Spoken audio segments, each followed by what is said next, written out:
بسم اللہ الرحمن الرحیم۔ السلام علیکم، آپ دیکھ رہے ہیں الف نیوز اور میں ہوں آپ کے ساتھ ماجد علی۔ شامل کرتے ہیں آج کی ہیڈ لائنز۔ پاکستان دہشت گردی کا معاون ہے، بھارتی وزیر خارجہ کے پاکستان پر سنگین الزامات۔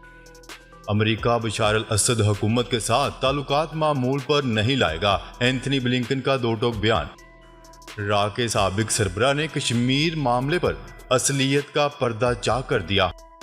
سوڈان کی فوج اور پیراملٹری فورسز کے درمیان مذاکرات آج ہوں گے۔ ایران نے بڑے اسلامی ملک کے 4 سفارتکاروں کو ملک بدر کر دیا۔ پاک چین افغان وزیر خارجہ سے افریقی مذاکرات کا آج سے آغاز ہوگا۔ روپے کی گرتی قیمت، پاکستان ایشیا کا مہنگا ترین ملک بن گیا۔ خام تیل سے بھرا روسی کارگو کب پاکستان پہنچے گا؟ طویل انتظار ختم۔ پاکستان اور دنیا بھر کی خبروں سے باخبر رہنے کے لیے الف نیوز کو سبسکرائب کر لیں۔ ہیڈ لائنز آپ نے جانی، اب بڑھتے ہیں خبروں کی تفصیلات کی طرف۔ بھارتی وزیر خارجہ ایس جے شنکر نے شنگھائی تعاون تنظیم کے اجلاس کے بعد ایک بار پھر پاکستان پر الزام عائد کیا ہے کہ وہ دہشت گردی کا معاون ہے۔ انہوں نے روایتی راگ الاپتے ہوئے مقبوضہ کشمیر کو اپنا اٹوٹ انگ قرار دے دیا۔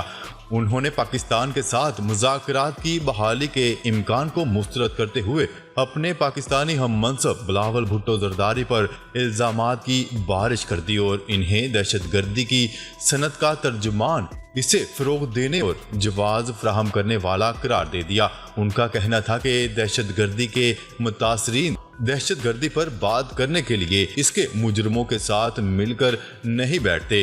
انہوں نے کہا بلاول بھٹو زرداری شنگھائی تعاون تنظیم کے رکن ممالک کے وزراء خارجہ کے طور پر آئے، جو کثیر جہتی سفارتکاری کے حصے سے زیادہ ہمیں کچھ نہیں لگتا۔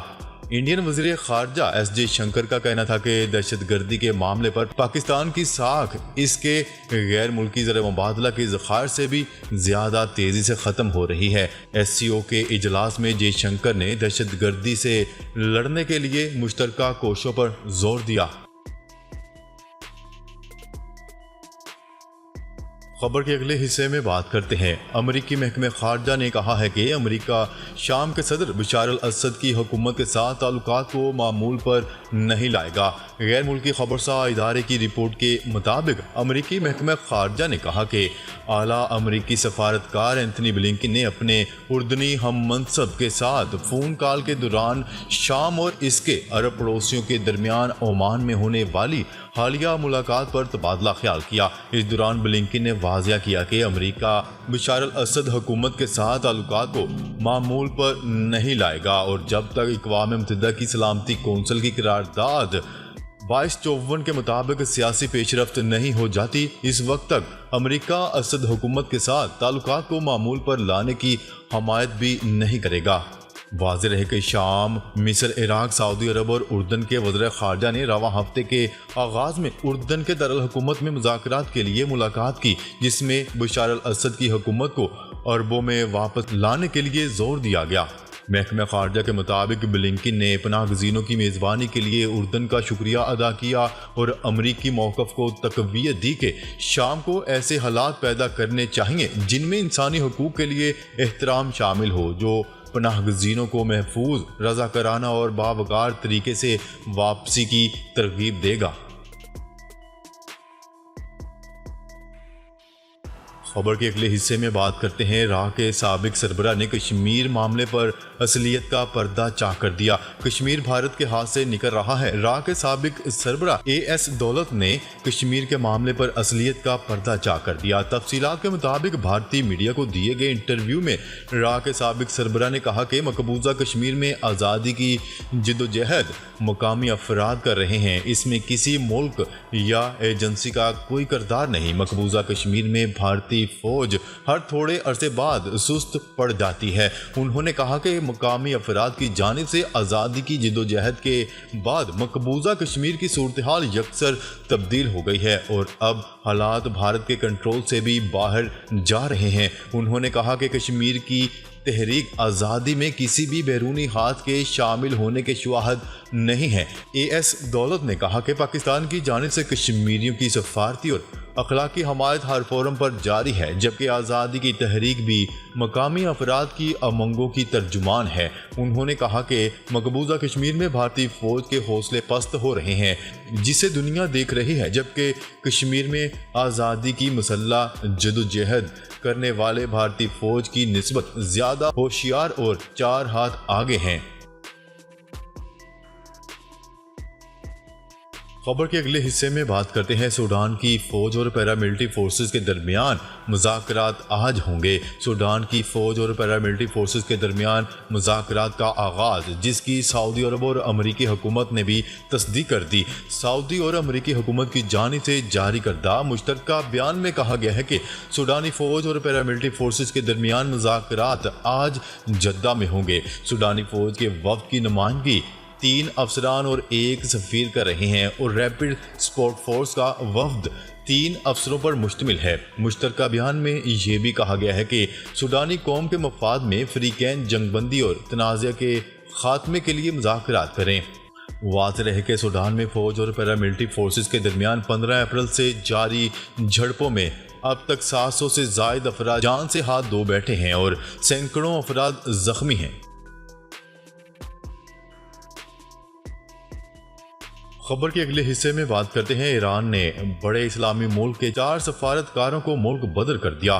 ایران نے اسلامی ملک آذربائیجان کے 4 سفارتکاروں کو ملک بدر کر دیا۔ ایران کی سرکاری خبرساز ایجنسی کی رپورٹ کے مطابق یہ اقدام آذربائیجان کی طرف سے ایرانی سفارتکاروں کی ملک بدری کے 1 ماہ بعد اٹھایا گیا ہے۔ نیوز رپورٹ کے مطابق اس کارروائی کی مزید تفصیلات نہیں بتائی گئیں، جو آذربائیجان کی جانب سے اپریل میں اس بات کے بعد سامنے آئی ہے کہ وہ اشتعال انگیز اقدامات پر 4 ایرانی سفارتکاروں کو ملک بدر کر رہا ہے۔ نیوز رپورٹ کے مطابق خطے میں ایران کے سب سے بڑے حریف اسرائیل کے ساتھ آذربائیجان کے تعلقات میں بہتری کی وجہ سے دونوں اسلامی ملکوں میں تناؤ پیدا ہوا۔ یہ تنازع اس وقت عروج پر پہنچا جب مارچ کے آخر میں باکو نے اسرائیل میں اپنا سفارت خانہ کھولا۔ دونوں ملکوں کے تنازع کے دوران آذربائیجان نے امکان ظاہر کیا تھا کہ ایران کا تعلق تہران مخالف آذربائیجانی قانون سازوں کے قتل کی کوشش سے ہو سکتا ہے، تاہم ایران نے اس الزامات کی تردید کر دی۔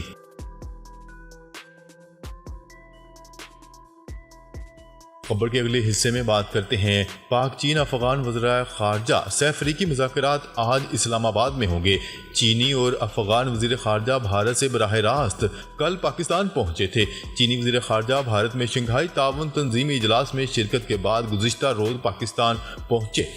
قائم مقام افغان وزیر خارجہ امیر خان متقی بھی اسلام آباد پہنچ چکے ہیں۔ گزشتہ روز اسلام آباد میں افغان وزیر خارجہ نے پاکستانی وزیر تجارت نوید قمر سے بھی ملاقات کی۔ واضح رہے کہ آج سے شروع ہو رہے پاکستان، چین اور افغانستان کے وزراء خارجہ کے سہ افریقی مذاکرات میں تجارت اور دیگر معاملات پر بھی بات چیت کی جائے گی۔